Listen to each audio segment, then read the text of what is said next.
So if you run an e-commerce brand or you work with or at an e-commerce brand, this is going to be the only equation that you need in order to scale your e-commerce brand to $10 million a year with a simple leverage equation. So this is the e-commerce scale equation. And the whole point of this equation and why it's so powerful is because it uses leverage.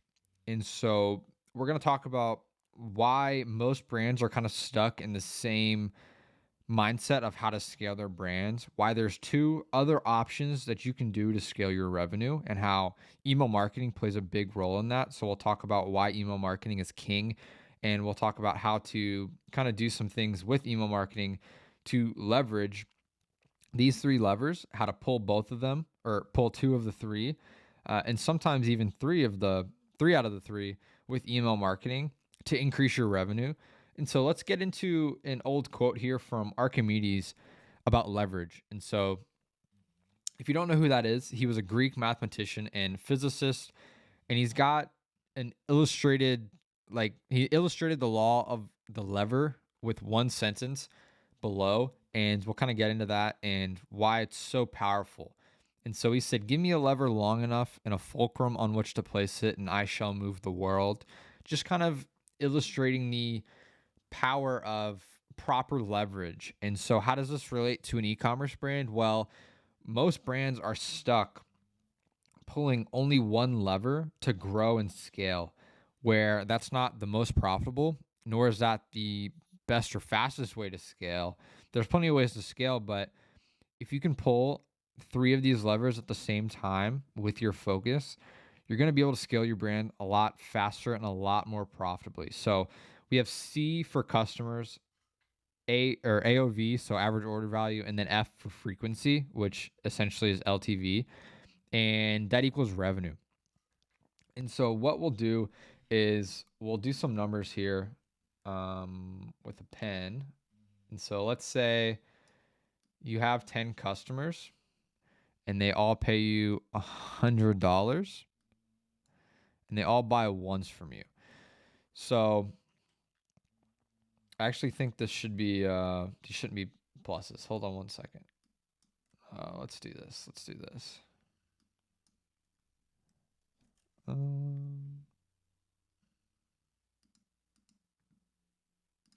We lost our pen. All right, bear with me, guys. Bear with me. Whiteboard isn't always the easiest to use. So you have 10 customers that pay you $100 and they all buy once from you. And so what would be your revenue? So that would be $1,000.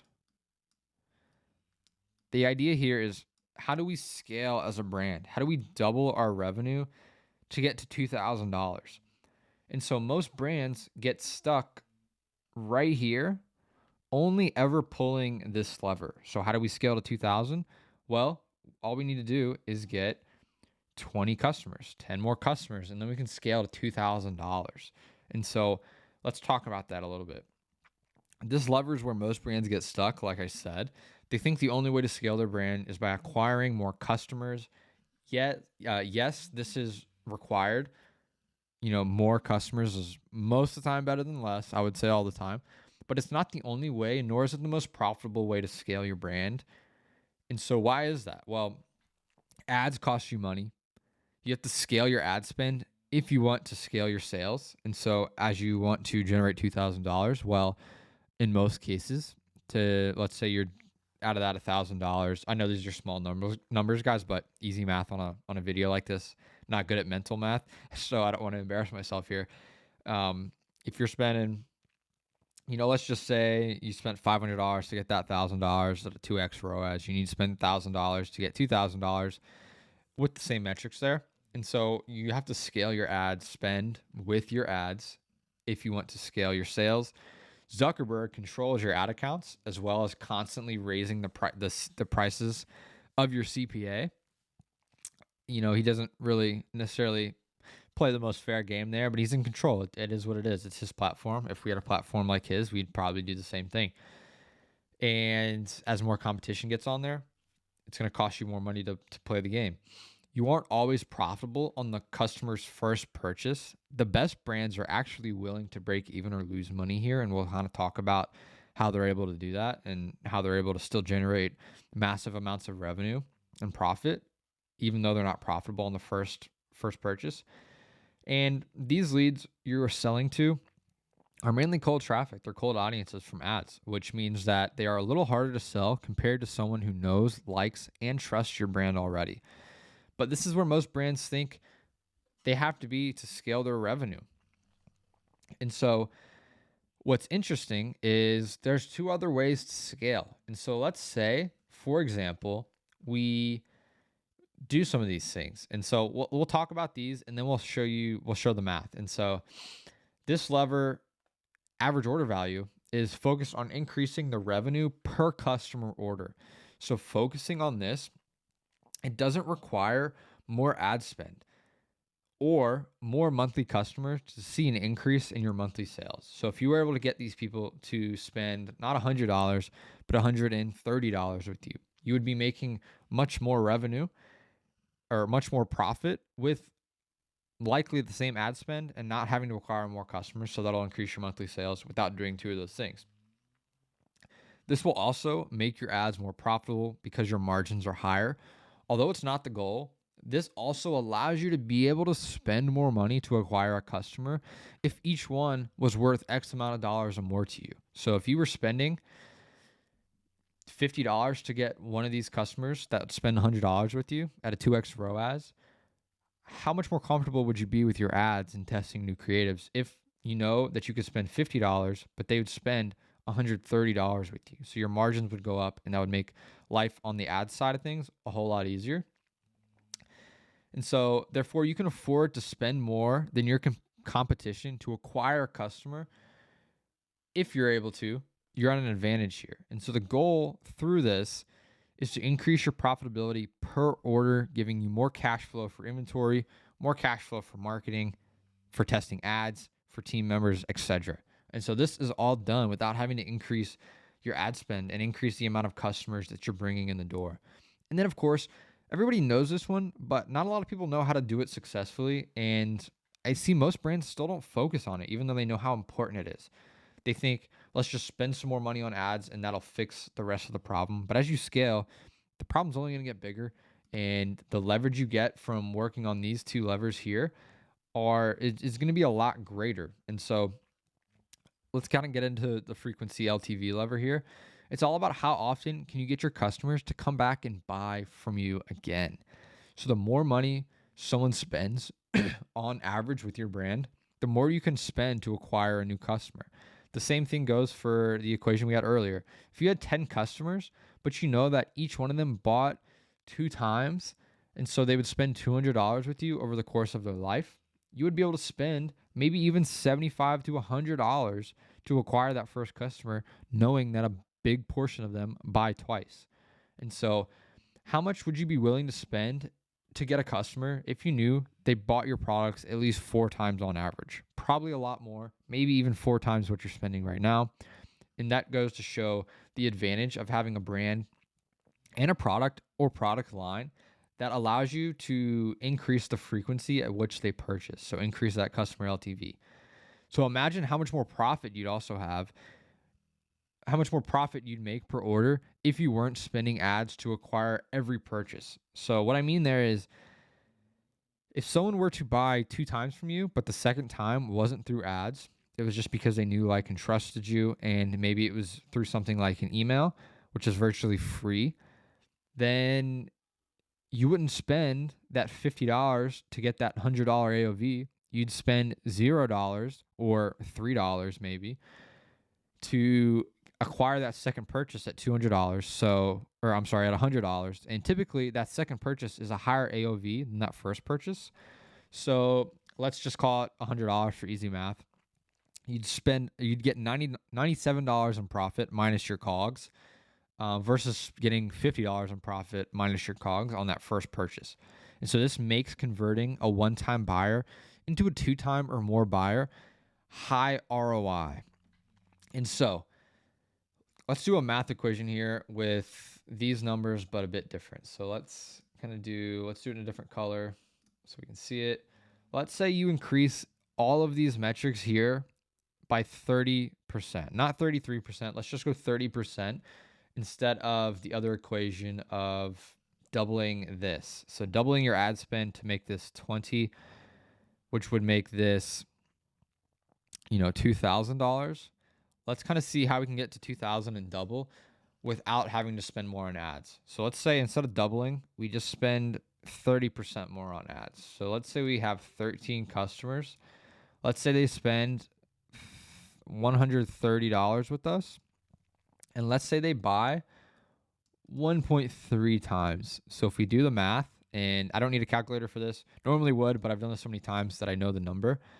If you do the math here, and 13 times 130 times 1.3, you're going to get 2197.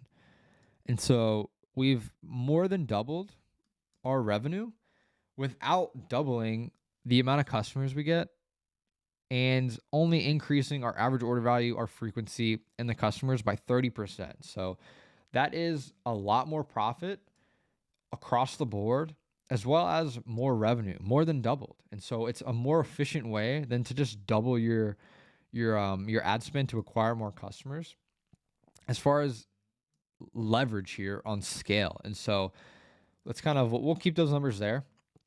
But do you see how pulling multiple of these levers at the same time is what is going to allow you to scale, one, more profitably, but also faster if you can focus on these things and do them simultaneously. So let's kind of take away some of this so it's not messy.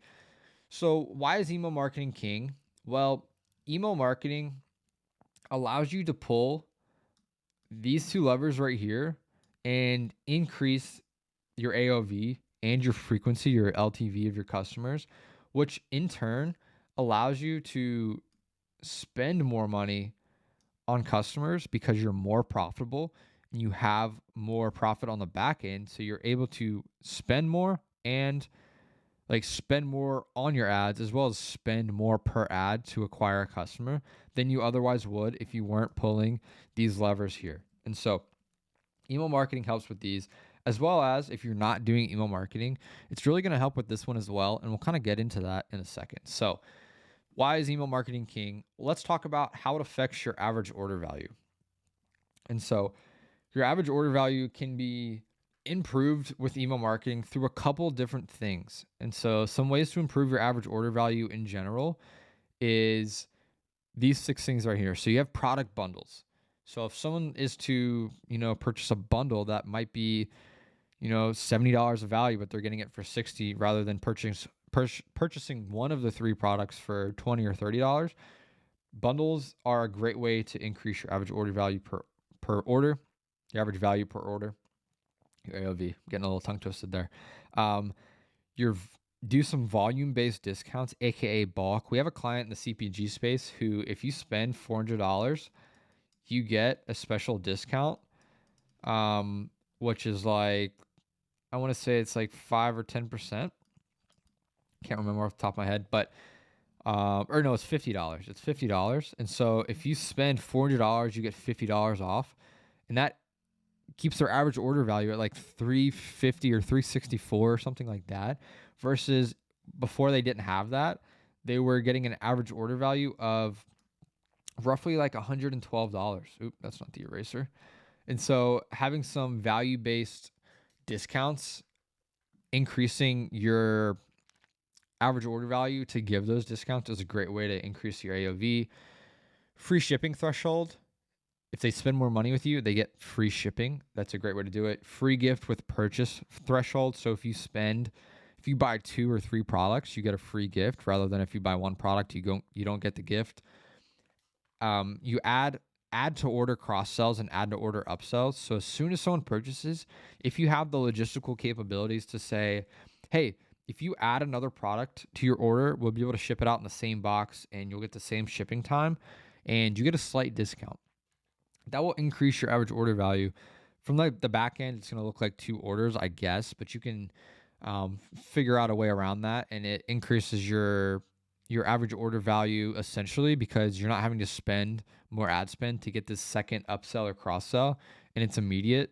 So it's like, hey, you just purchased from us. If you want to add, this complimentary accessory, we'll throw it into the same box and it'll come the same time. And you have about 30 minutes before fulfillment team starts to package that order. And so let us know if you want to do that, and we can get that shipped over to you. You also save on a box, all those kind of things that you can talk about. And this can be done in your pre-purchase email marketing flows. So your welcome flow, your abandoned cart, abandoned checkout, your site abandonment, and your browse abandonment flow can all be used to leverage these things right here. And even a post-purchase flow for these add-to-order upsells and cross-sells is a great way to do that. So how does email marketing increase your LTV or frequency? Well, you can do this with sending consistent campaign emails so that you're staying top of mind, and that, I don't know if you guys know this, but 60 to 80% of your campaign sales are repeat purchases.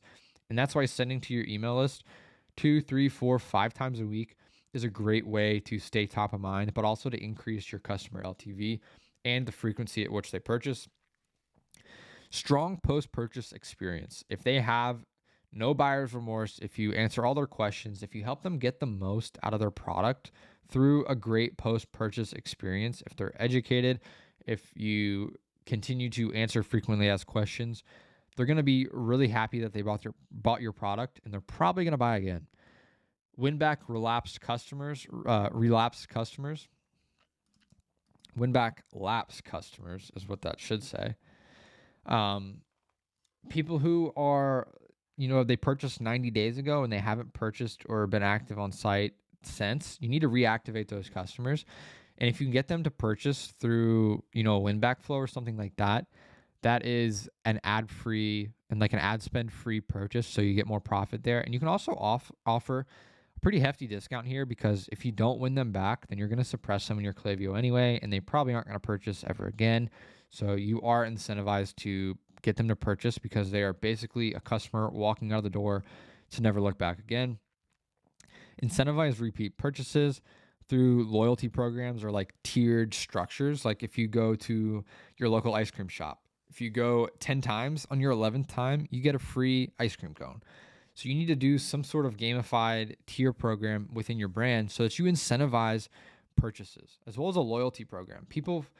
It's crazy to me how many brands spend so much time on ads and on email marketing and their pre-purchase flows. And then as soon as a customer buys from you, you forget about them. You act like they don't exist anymore, and they really feel that in the post-purchase experience.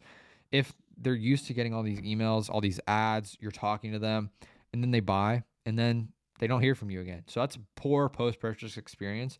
And you can fix that by doing incentives for repeat purchases through a loyalty program or a referral program as well, keeping them in the loop, making sure they're talking about it, staying top of mind, as well as post-purchase upsells and cross-sells like this one. This one's more centered around like add to your order, so that first order gets a little bump in AOV.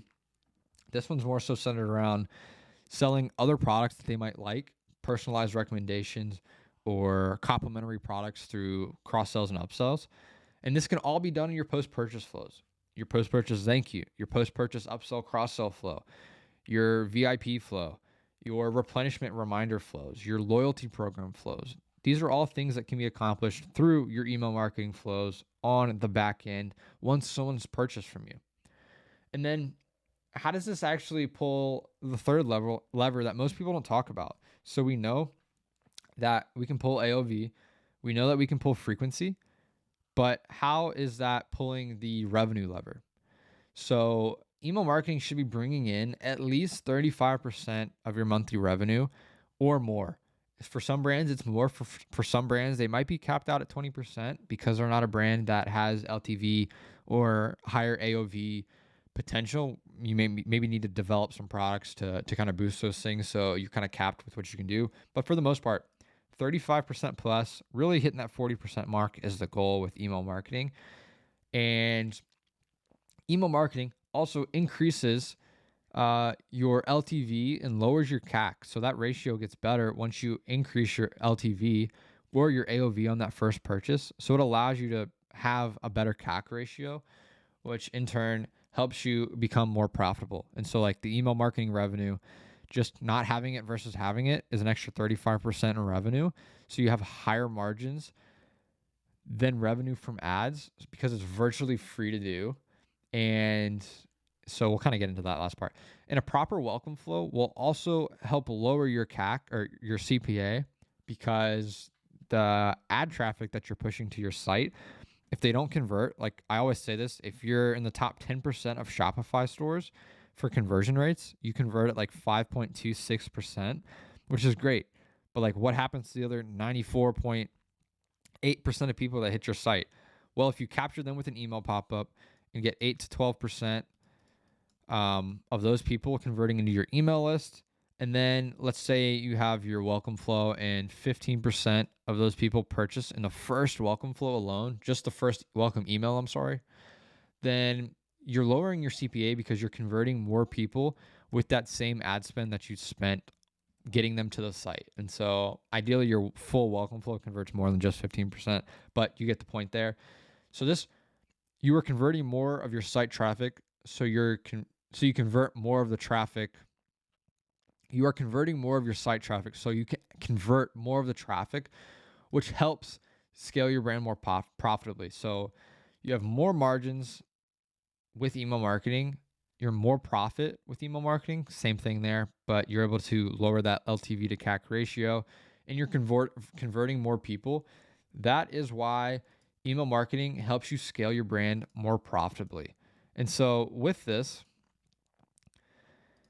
with the more profit, it actually also allows you to kind of pull this customer's lever here. So with more profit, you're able to more profit to spend on ads, acquiring more customers coming into your funnel, which further increases the effectiveness of these things here. And so the more profit you have, the more ad spend you can use, the more time and money you can spend on acquiring customers, which pushes more people in the funnel, which further pushes people into higher AOV orders, more LTV, and it all is a funnel that is leveraged by these three things here. And that's why email marketing is so important, because it can pull these three levers at the exact same time. I don't know why I deleted that circle there, but you can pull these levers all with email marketing, and even pulling the revenue lever. And so this is the e-commerce scale equation. This is really all you need to get to $10 million a month, or I'm sorry, $10 million a year. You might need a little more to get to 10 mil a month. But for retention marketing and retention and life cycle marketing, this is what you're looking at. This is why focusing on these things, specifically how email marketing helps you focus on, at the bare minimum, these two things, and then gives you a boost in revenue. That is how you're able to scale more profitably, to allow yourself more money to spend on ads and double your revenue without just focusing on doubling your ad spend to get more customers, because that's not as profitable. And so hopefully that makes sense to you guys. Let me know if you have any questions. Let me know if you want more videos like this, and if you need help using email marketing to leverage these three things. If you aren't generating 35+% of your revenue through email, or if you are, but you still think there's room for improvement, let me know in the comments below. Shoot me a message. You can visit our site below in the description. And we're currently running some offers that you might be interested in, so definitely check that out.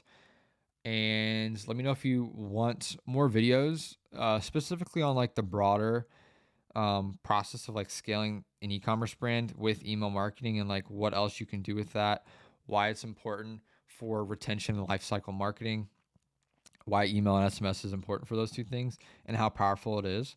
And yeah, hope you guys have a great day. Like and comment, subscribe, and we'll catch you on the next one.